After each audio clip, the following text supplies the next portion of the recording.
ভারত ছেড়ে কোথায় যাচ্ছেন হাসিনার সঙ্গীরা? কোনো রকমে পালিয়ে এসেছিলেন, সাময়িকভাবে আশ্রয় নিয়েছিলেন ভারতে। একে একে ভারত ছাড়তে শুরু করেছেন শেখ হাসিনার সঙ্গীরা। তবে হাসিনা এখনও দিল্লিতেই আছেন বলে খবর। তিনি কি করবেন তা স্পষ্ট নয়।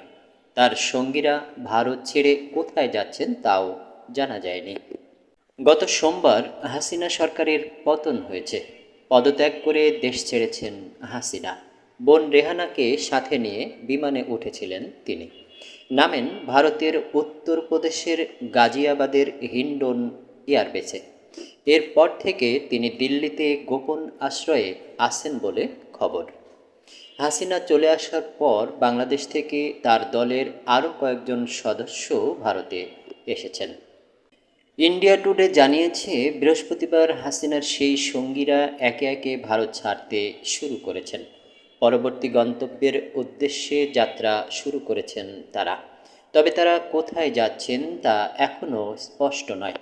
বাংলাদেশেই ফিরে যাচ্ছেন কিনা জানা যায়নি তাও। অত্যন্ত দ্রুততার সঙ্গে দেশ ছাড়তে হয়েছে হাসিনা এবং তার সঙ্গীদের। তার সরকারের পতন যখন নিশ্চিত, সে সময়ে ঢাকার গণভবনে শত শত মানুষ ঢুকতে শুরু করেছিলেন। শোনা যায় হাসিনাকে নাকি মাত্র ৪৫ মিনিট সময় দিয়েছিল বাংলাদেশ সেনাবাহিনী। ওই সময়ে তাড়াহুড়োর মধ্যে সামান্য কিছু জিনিস নিয়ে হাসিনা দেশ ছাড়েন। তার সঙ্গীরাও খুব বেশি জিনিসপত্র সাথে নেওয়ার সুযোগ পাননি। সূত্রের খবর, পর্যাপ্ত জামাকাপড় কিংবা নিত্য প্রয়োজনীয় জিনিস সাথে আনতে পারেননি হাসিনারা। ভারত থেকে তারা জিনিসপত্র কিনেছেন।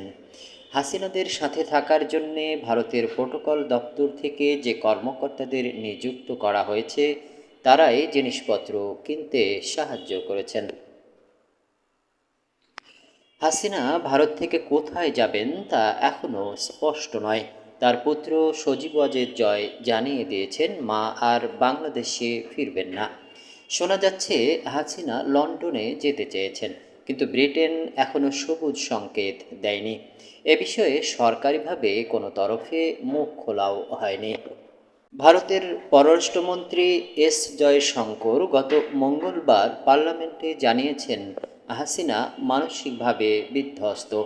তাই তাদের পরবর্তী পরিকল্পনা স্থির করার জন্যে ভারত কিছুটা সময় দিচ্ছে। তিনি পরবর্তী পদক্ষেপ জানালে ভারত সেই অনুযায়ী সিদ্ধান্ত নেবে।